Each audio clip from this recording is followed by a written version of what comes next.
Student Islamic organisation of India Parli unit की जानिब से तमाम ही आए हुए पत्रकारों का आज की इस प्रेस कॉन्फ्रेंस में स्वागत करता हूं, इस्तकबाल करता हूं, वेलकम।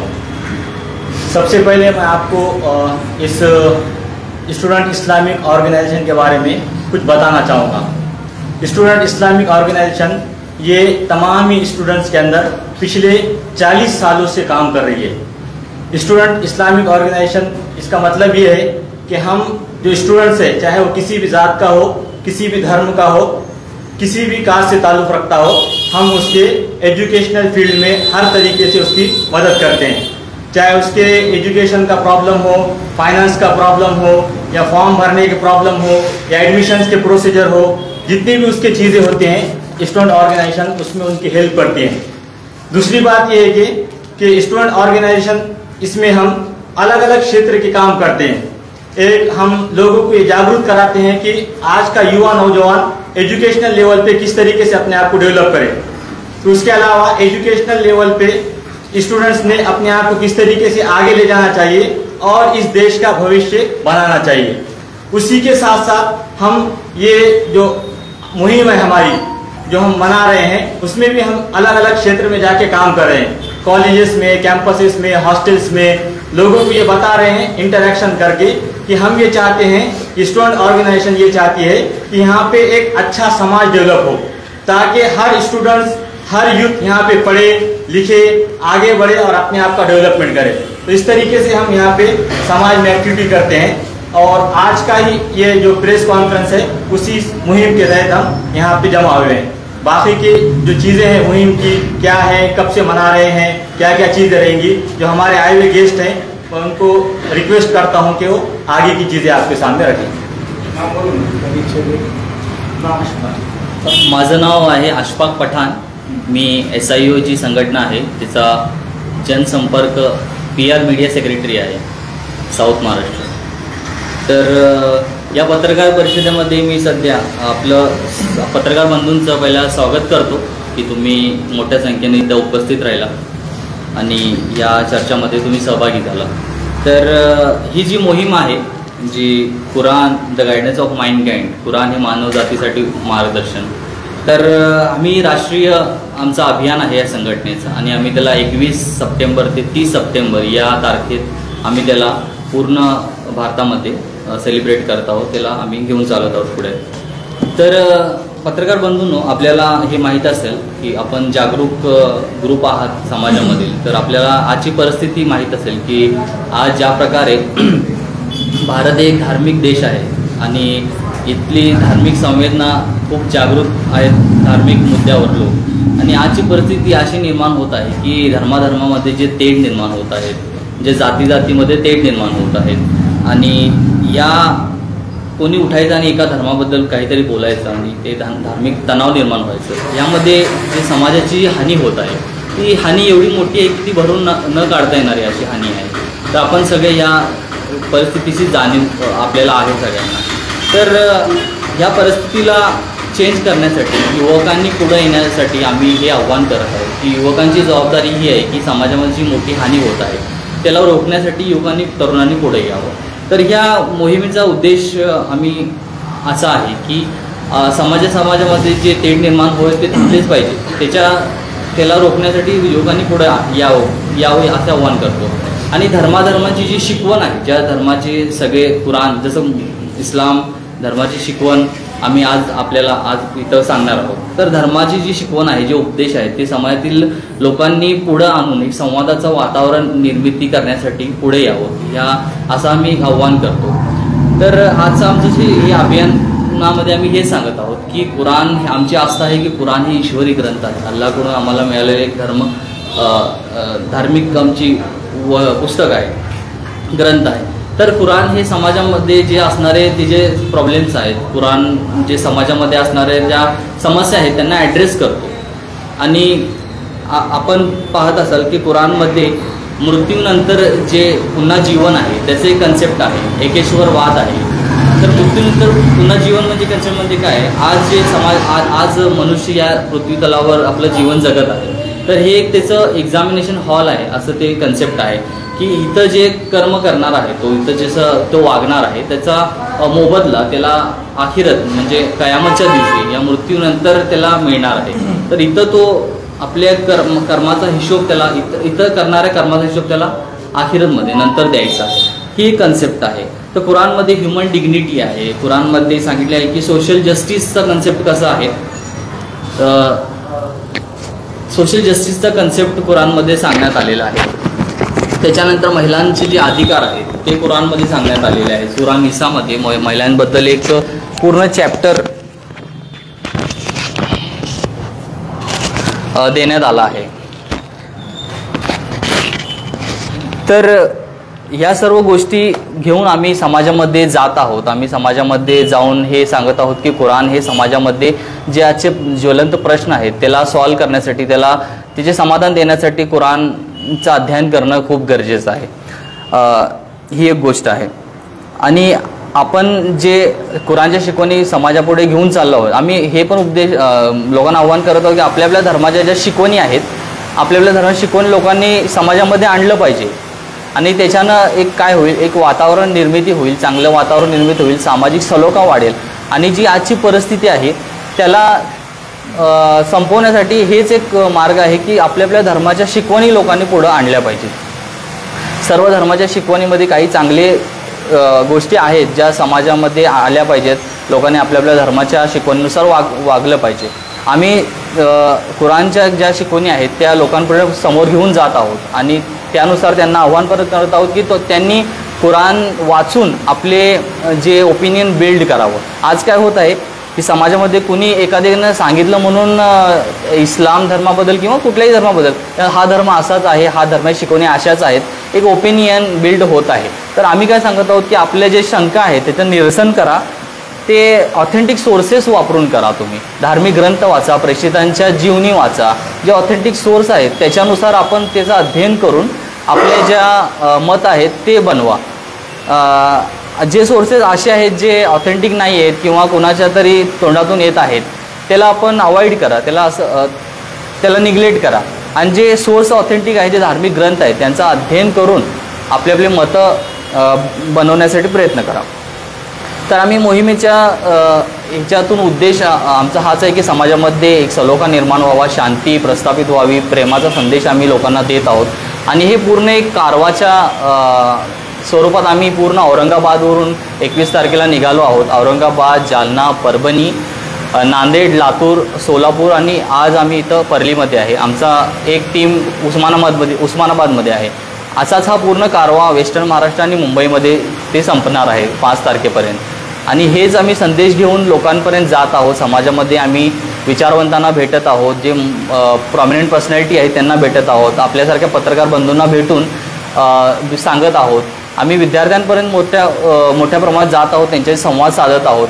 कॉलेज लेक्चर असू दे, स्कूल लेक्चर असू दे, फील्ड वर्क असू दे. तर आम्ही समाजामध्ये जाऊन हा संदेश देण्याचा प्रयत्न करत आहोत की आपण शांती सलोख्यानं राहण्यासाठी गरजेचं आहे की आम्ही आपल्या ज्या शिकवणी आहेत आपल्या धर्माचं अध्ययन करणं गरजेचं आहे. त्या शिकवणी समाजासाठी उपयुक्त आहेत आणि समाजामध्ये ते आणणं गरजेचं आहे. तर हेच एक मॅसेज घेऊन आम्ही पूर्ण साऊथ महाराष्ट्रामध्ये पूर्ण काम करत आहोत. आणि याच्या अंतर्गत पूर्ण महाराष्ट्रामध्ये विविध ठिकाणी कॉलेज लेक्चर, सेमिनार्स, ॲक्टिव्हिटी ह्या होत आहेत.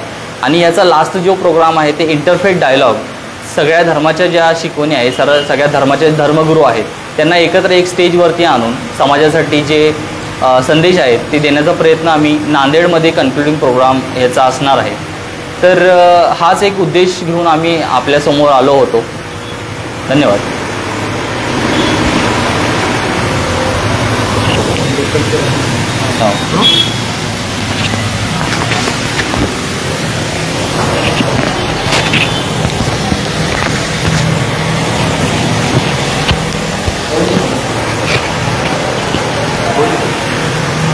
जैसे हमारे दक्षिण महाराष्ट्र के जो जनसंपर्क सचिव है उन्होंने आपको जो अभियान की जो मालूमात दी, जो इन्फॉर्मेशन बताई, ये तो महाराष्ट्र लेवल पे हमारे जो अशफाक पठान भाई है उन्होंने आपको बताया. अब जैसा परली शहर में भी हम ये अभियान के अंतर्गत बहुत सारे एक्टिविटीज़, बहुत सारे अलग अलग प्रोग्राम्स करने वाले हैं. जैसा कि फिर कैंपस है, जैसा स्टूडेंट ओरिएंटेड ऑर्गेनाइजेशन है हमारी, तो हम स्टूडेंट में काम करेंगे। कैंपसेस में मतलब स्टूडेंट तक जाएंगे हम, ज़्यादा से ज़्यादा कैंपसेस के प्रिंसिपल तक जाएंगे, मुलाकात करेंगे उनसे, इस बारे में बताएंगे। यहाँ पे भी हम ऐसे 5 कैंपसेस में जाने वाले हैं। फिर एडमिनिस्ट्रेशन है, जैसा कि पुलिस डिपार्टमेंट है, तहसील कार्यालय है, और बहुत सारे परली शहर में जितने भी एडमिनिस्ट्रेशन प्रशासन के शासकीय प्रशासकीय ऑफिसेज है वहाँ पर भी जाने वाले हैं। फिर उसी तरह से ये तो हो गया कि एक जनरल एक्टिविटी हो गई। हमारे समाज के लिए भी हम बहुत सारे इसमें एक्टिविटीज़ करने वाले हैं। ऐसा नहीं कि सिर्फ जैसा कि मानवता की जो बात है, कुरान मस्जिद सारे लोगों के लिए कुरान मार्गदर्शन कर रहा है।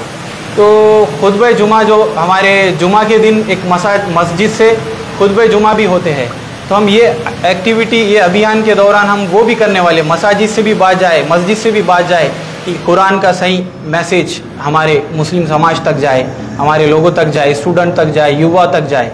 अगर मार्गदर्शन वाली किताब है तो वो सारे समाज तक, सारे जाति तक, सारे कास्ट तक, सारे युवाओं तक, सारे विद्यार्थियों तक जाए, ये बात हमारा मतलब इसका उद्देश्य है।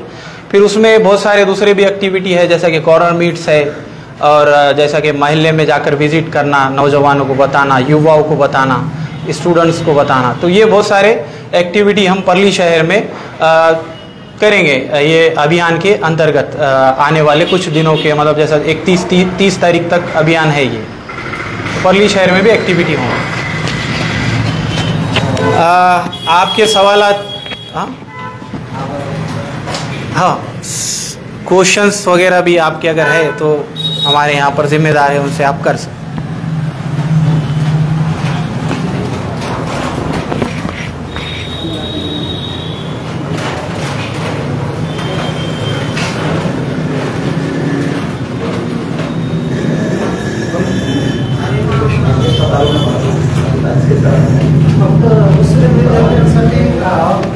नाही, हे अभियान पूर्ण सगळ्या विद्यार्थ्यांशी आम्ही संवाद करतो आहोत, फक्त मुस्लिम नाही। कारण आम्ही आमचा मोहीमचा उद्देश आहे की आम्ही पूर्ण मानवजातीला ॲड्रेस करतो आहोत। तर आम्ही पूर्ण मानवजातीसाठी जे उपाय आहेत ते सांगतो आहोत।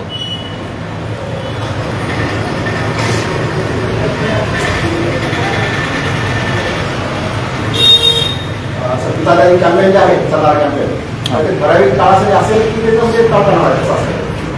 सर, एक कॅम्पेनचा उद्देश असा असते की एक समाजामध्ये हरकत निर्माण व्हावी। तर आमचं एक लिमिटेड पिरियड आहे की आम्ही 10 दिवसाची हे कॅम्पेन रन करत आहोत। पण हे कॅम्पेन संपलं म्हणून ॲक्टिव्हिटी संपल्या असं नाही आहे। विद्यार्थी संघटना आमचे एक कामच आहे की आम्ही समजतो की समाजामध्ये ही ॲक्टिव्हिटी आम्ही करतच असतो, वर्षभर करत असतो आम्ही ॲक्टिव्हिटी। तर हे कॅम्पेन फक्त एक बूस्टअप असतो जे आमच्या कॅडरला पण देण्यासाठी गरजेचं असतं, आणि समाजामध्ये जे प्रश्न निर्माण होत असतात त्याला ॲड्रेस करण्यासाठी पण हे कॅम्पेन थ्रू आम्ही संवाद साधत असतो। आणि कॅम्पेनमध्ये तुम्ही पुन्हा समजावं इतरांना, हां, म्हणून तुम्ही त्या शाळेमध्ये किंवा कॉलेजमध्ये त्यांना काही म्हणजे काही असं काही सजेस्ट करणार आहात का की हे पुस्तक आहे, कुराणचं समाज अनुभव आहे? हां, आम्ही ज्या भेटीगाठी पोलीस प्रशासन किंवा प्रशासनाशी होत आहेत त्यातमध्ये आम्ही त्यांना एक गिफ्ट म्हणून एक मराठी दिव्य कुराण पण देत आहोत, भाषांतर देत आहोत। आणि कॉलेज लेक्चर, स्कूल लेक्चरमध्ये आमचे जे स्पीकर आहेत ते कुराणचे स्टडी करणारे आहेत, त्यांना आम्ही जे उपदेश करत आहेत ते ओरली करत आहेत, त्यांना काही असे पुस्तकं देत नाही। फक्त एक पॉम्पलेट आहे जे आम्ही बनवलं आहे ते आम्ही त्याचं वितरण करत आहोत त्या ठिकाणी।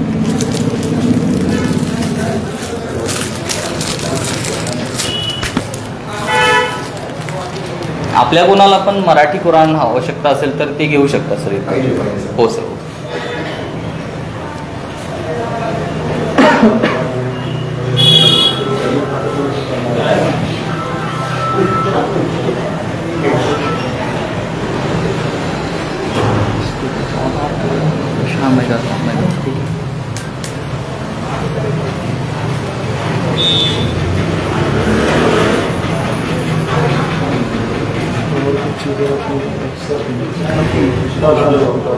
कुराण हे सर्वांसाठी कसं आहे हे कसं समजून सांगते लोकांपर्यंत कसं सांगते? अब कुरान, उसमें कुछ ऐसी डेफिनेशन नहीं है कि खाली मुसलमानों के लिए वो आया है। तो कुरान ये पूरे मानव जाति के लिए उसकी खुद उसमें लिखा हुआ है। तो ये पूरे मानव जाति को एड्रेस करता, उसकी जो प्रॉब्लम्स है उसको फेस करता। कुरान का एक विषय खुद वो एक मानव है कि उसको सोसाइटी में कैसा रहना है, उसको खुद वैयक्तिक जीवन कैसा बिताना है, उसको शेजार धर्म कैसा निभाना है, उसके क्या अधिकार हैं, उसके माँ बाप के अधिकार उस पर क्या हैं, सोसाइटी के अधिकार क्या हैं। तो ये सारी चीज़ें वो एड्रेस करता, सोसाइटी को लेके करता। तो ऐसा एक खास ये नहीं है कि मुस्लिम समाज के लिए आया है, तो ये पूरे मानव जाति को एड्रेस करता। कुरान का कोई ऐसा टॉपिक है जिस टॉपिक में ये कंसेप्ट दिया हुआ है कि ये कुरान सिर्फ मुसलमानों के लिए नहीं बल्कि पूरे इंसान के लिए?